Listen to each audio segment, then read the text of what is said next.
প্রিয় দর্শক আসসালামু আলাইকুম। এসকে কিচেন এসবি ইউটিউব চ্যানেলে আপনাদের সবাইকে স্বাগতম জানিয়ে শুরু করছি আমার আজকের রেসিপি। আজকে আমি আপনাদের 5 মিনিটে দারুণ স্বাদের মজাদার একটি নাস্তা রেসিপি তৈরি করে দেখাবো। আশা করছি রেসিপিটি আপনাদের সকলের কাছে অনেক বেশি ভালো লাগবে। তো চলুন রেসিপিটি দেখে নিচ্ছি।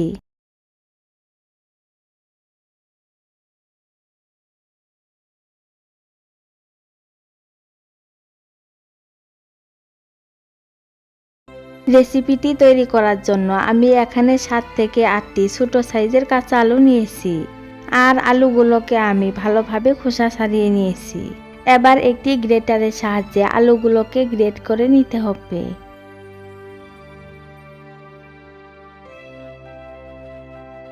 দেখুন সব আলুগুলোকে আমি গ্রেট করে নিয়েছি। এবার এই গ্রেট করা আলুগুলোকে পরিষ্কার পানিতে ভালোভাবে ধুয়ে নিতে হবে।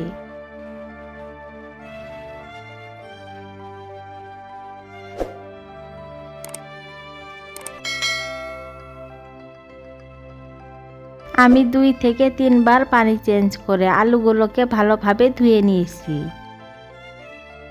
এবার এগুলোকে ভালোভাবে পানি ঝরিয়ে একটি প্লেটে তুলে নিচ্ছি। একইভাবে সব আলুগুলোকে পানি ঝরিয়ে প্লেটে তুলে নিতে হবে।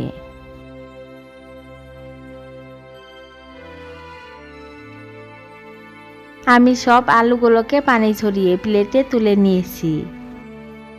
এবার এর মধ্যে দিয়ে দিচ্ছি 3টি কাঁচামরিচ কুচি, হাফ টি স্পুন গ্রেট করা আদা,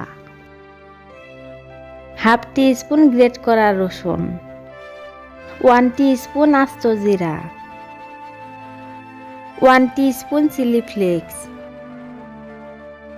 আমি এখানে হাফ টি স্পুন জোয়ান এভাবে হাতে ঘষে দিয়ে দিচ্ছি। এতে নাস্তাগুলোতে সুন্দর একটা ফ্লেভার আসবে। আর দিয়ে দিচ্ছি 1 টি স্পুন চাট মশলা, হাফ টি স্পুন কালো গোলমরিচ গুঁড়া, স্বাদ মতো লবণ। সব শেষে দিয়ে দিচ্ছি কিছু ধনিয়া পাতা কুচি। এবার মশলাগুলোকে আলুর সাথে ভালোভাবে মিশিয়ে নিতে হবে।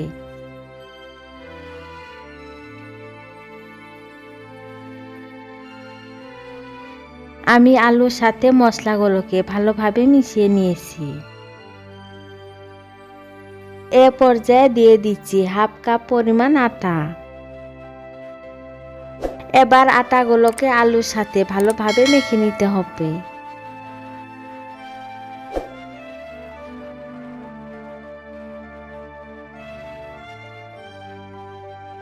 দেখুন আটা ও আলুর তৈরি মিশ্রণটি আমার একদম রেডি।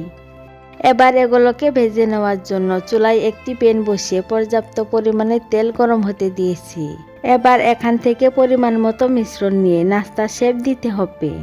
আর আমি এই নাস্তাটি শেপ এভাবে দিয়ে দিচ্ছি। আপনারা চাইলে আপনাদের পছন্দ মতো যে কোনো শেপে এই নাস্তাটিকে তৈরি করে নিতে পারেন। এই তো অনেক সহজেই আমি একটি নাস্তা শেপ রেডি করে নিলাম। এবার নাস্তাটিকে সরাসরি গরম তেলে দিতে হবে। আপনাদের বোঝার সুবিধার্থে আমি আরেকটি নাস্তা শেপ তৈরি করে দেখাচ্ছি। আপনারা দেখে বুঝতেই পারছেন আমি কিভাবে নাস্তাটি শেপ রেডি করে নিচ্ছি।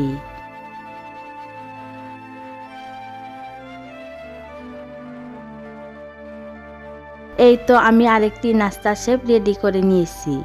এবার এই নাস্তাটিকেও গরম তেলে দিতে হবে। আর একইভাবে সবগুলো নাস্তা শেপ রেডি করে গরম তেলে দিয়ে দিচ্ছি। নাস্তাগুলোকে ভাজার সময় চুলার আঁচ মিডিয়ামে রেখে নাস্তাগুলোকে ভেজে নিতে হবে। যেহেতু আমরা এখানে কাঁচা আলু ব্যবহার করেছি আর চুলার আঁচ হাই হিটে রেখে নাস্তাগুলোকে ভেজে নিলে নাস্তার ওপরে তাড়াতাড়ি কালার আসবে আর ভেতরটা কাঁচা থেকে যাবে। তাই চুলার আঁচ মিডিয়ামে রেখে নাস্তাগুলোকে ভেজে নিতে হবে। এখন নাস্তাগুলোকে আমি উল্টে দিচ্ছি। এভাবে উল্টে পাল্টে নাস্তাগুলোকে গোল্ডেন ব্রাউন কালার এবং ক্রিস্পি করে ভেজে নিতে হবে। আপনারা যারা আমার চ্যানেলটিকে এখনো সাবস্ক্রাইব করেন নাই তারা প্লিজ চ্যানেলটিকে সাবস্ক্রাইব করে পাশে থাকা বেল আইকনটি অন করে রাখবেন, যাতে আমার পরবর্তী ভিডিও নোটিফিকেশন সবার আগে পেয়ে যান। আর অলরেডি যারা আমার চ্যানেলটিকে সাবস্ক্রাইব করেছেন তাদেরকে অসংখ্য ধন্যবাদ। দেখতেই পাচ্ছেন নাস্তাগুলোতে গোল্ডেন কালার এসেছে। এখন নাস্তাগুলোকে তেল ঝরিয়ে সার্ভিং ডিশে তুলে নিচ্ছি এবং আপনাদের গরম গরম সার্ভ করে দেখাচ্ছি। দেখতেই পাচ্ছেন নাস্তাগুলো দেখতে কতটা লোভনীয় হয়েছে। নাস্তাগুলো দেখতে যতটা লোভনীয় হয়েছে, খেতেও হয়েছে অসম্ভব টেস্টি। আপনারা বাসায় একবার হলেও এই রেসিপিটি ট্রাই করবেন। আশা করি আপনার পরিবারের ছোট থেকে বড় সবাই অনেক বেশি পছন্দ করবে। একটি নাস্তা আমি আপনাদের ভেঙে দেখাচ্ছি। দেখতেই পাচ্ছেন নাস্তার ওপরটা ক্রিস্পি আর ভেতরে অনেক সফট হয়েছে। এরকম সহজ আর মজার মজার ভিডিওর আপডেট পেতে এখনই চ্যানেলটিকে সাবস্ক্রাইব করে পাশে থাকা বেল আইকনটি অন করে রাখবেন। আমার এই রেসিপিটি যদি আপনাদের ভালো লেগে থাকে তাহলে একটি লাইক দিয়ে ভিডিওটি বেশি বেশি শেয়ার করবেন। পরবর্তী ভিডিও দেখার আমন্ত্রণ জানিয়ে আজকের মতো বিদায় নিচ্ছি। সবাই অনেক বেশি ভালো ও সুস্থ থাকবেন। আল্লাহ হাফেজ।